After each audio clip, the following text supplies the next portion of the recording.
Hello and welcome to Dr. Scary. Today's video is about scary rain horror stories. Don't forget to like, comment and subscribe for more scary videos just like this. And now, to give you the best therapy, please turn the lights off and lean back.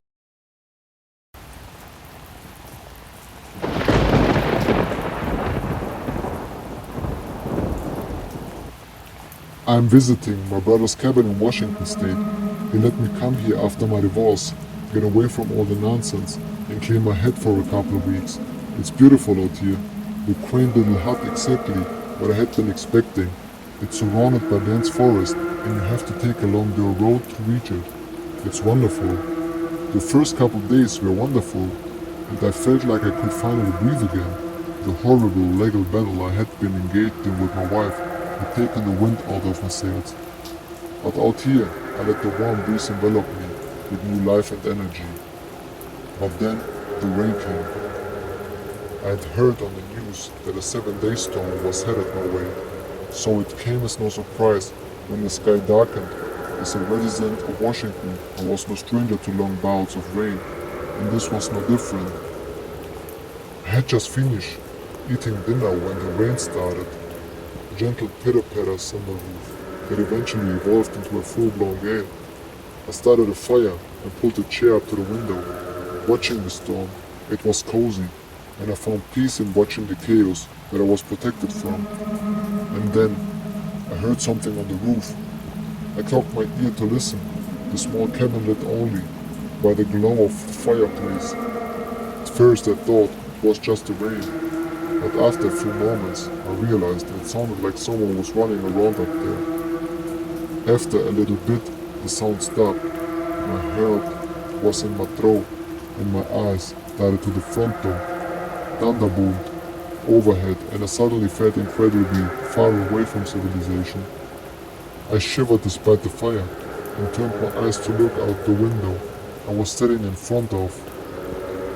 Lightning flashed and I suddenly leaned forward, heart racing. Something wasn't right out here. I thought my eyes had to be playing tricks on me, and I anxiously waited for more lightning. I forced myself to calm down, sure that what I had just seen was paranoia brought on by fear. The world was illuminated once again by a bright blast of lightning and my eyes went wide. Mere feet from the window, the rain seemed to bend around the shapes of 3 figures. They stood about 6 feet tall, the rain outlining their still forms. I swallowed hard, waiting for another blast of lightning, and when it came, the shapes remained. They were novel, and I suddenly felt eyes on me, as if they had come with the storm to watch me. I retreated from the window, feeling exposed and afraid, and went and sat on my bed. I was terrified, so shaken by the bizarre forms that I began to have a hard time breathing. I took a few long deep pulls of air, willing myself to settle down. As my heart rate slowed, I started convincing myself that I had imagined the shapes. Between the rain and the dark, it was easy to mistake shadows and shapes that weren't actually there. Just as I was about to get back up, I heard something walking on the roof again. I gripped the side of my bed as I listened to the heavy footsteps, walked closer and then finally stopped directly over my head. I crawled between my covers and held breath, eyes wide in panic. What the hell was out there? Another flash of lightning lit the sky and then glanced at the window. It was right there, its invisible form parting the rain like a curtain. It was watching me. I squeezed my eyes shut and pulled the covers over my head. I heard myself whimpering and slapped a hand over my nose. And then a thought slammed into me with the force of a locomotive. Where was the third one? And that's when I heard the front door crash open. I crawled out in fear, shaking like a child as a heavy wet footsteps walked across the cabin towards me. It stopped by the side of my bed, and I felt drops of water falling from it. I could hear its breathing, a sucking sound pulled deep into its moist lungs. As I bowed into myself under the covers, terrified, it spoke. Look at me. Its voice sounded like rain, an odd-started infection of its vocal cords. I didn't move, didn't breathe, praying that this is a nightmare. I didn't know what these things were or what they wanted, but I sensed danger.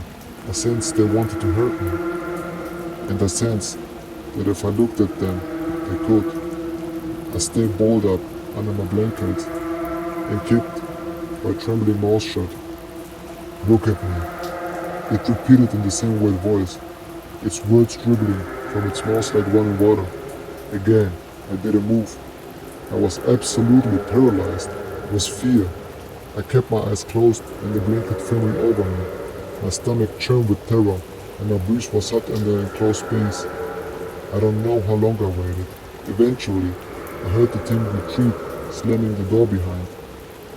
Even with it gone, I remained where I was, refusing to move. I don't know if I fell asleep or passed out, but the next thing I remember was opening my eyes to dim gray light. I hesitantly pulled the blanket from me and surveyed the cabin. The fire had died.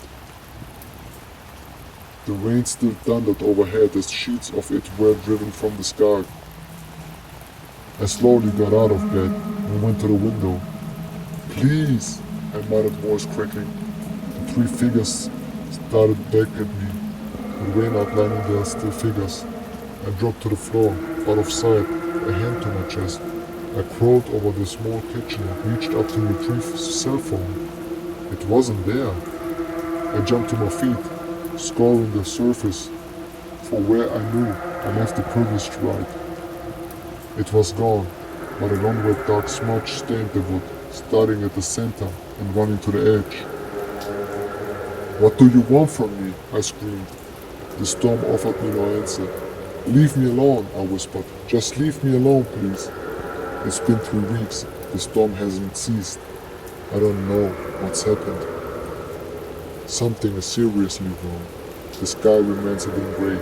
The day-night sky stuck in some horrific limbo. I don't think I'm ever getting out of this cabin. I'm almost out of food, and I wonder how long I can last before starvation drives me outside these walls. They're still there, the endless rain painting their figures in the air. They watch, always they watch.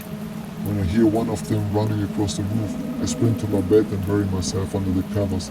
As soon as I do, another slams the front door open and comes to stand over me. It tells me to look at it, commands me to look at it. I can't, I won't. Something about its voice has begun to sound familiar.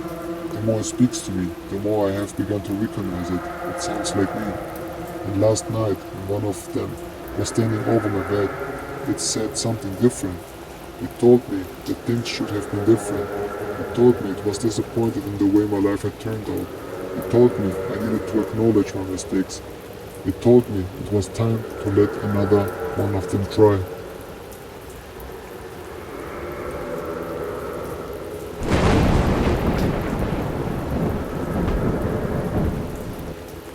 Well, one day I had a friend over and was storming like crazy, which put us in a spooky mood. We were telling each other weird stories and I had mentioned the cat in the head. I told him that I just knew something was weird about it. My friend suggests we go investigate it. As an 8-year-old, this is scary business going to investigate my evil stuffed toy in the middle of a crazy storm. We go to the playroom, and there it is, but weird enough, it's facing backwards. It was up on a shelf that I couldn't reach unless I climbed on something, and I knew my parents didn't go in there often. I was also only child at the time, so it was scary. We peeked from around the doorframe, trying to see if we could sneak up on something spooky. We were speculating if it would get up and walk somewhere, not knowing we were watching. We watched it for maybe 30 seconds with no result and left to investigate other creepy places in the house. You know, that is mysterious to a kid. It got boring and eventually we wanted to go in the playroom to get something. And went to flick on the lights. Well, they wouldn't turn on. All we could see was the outline of things in the dark playroom with the rain pouring in its out the window.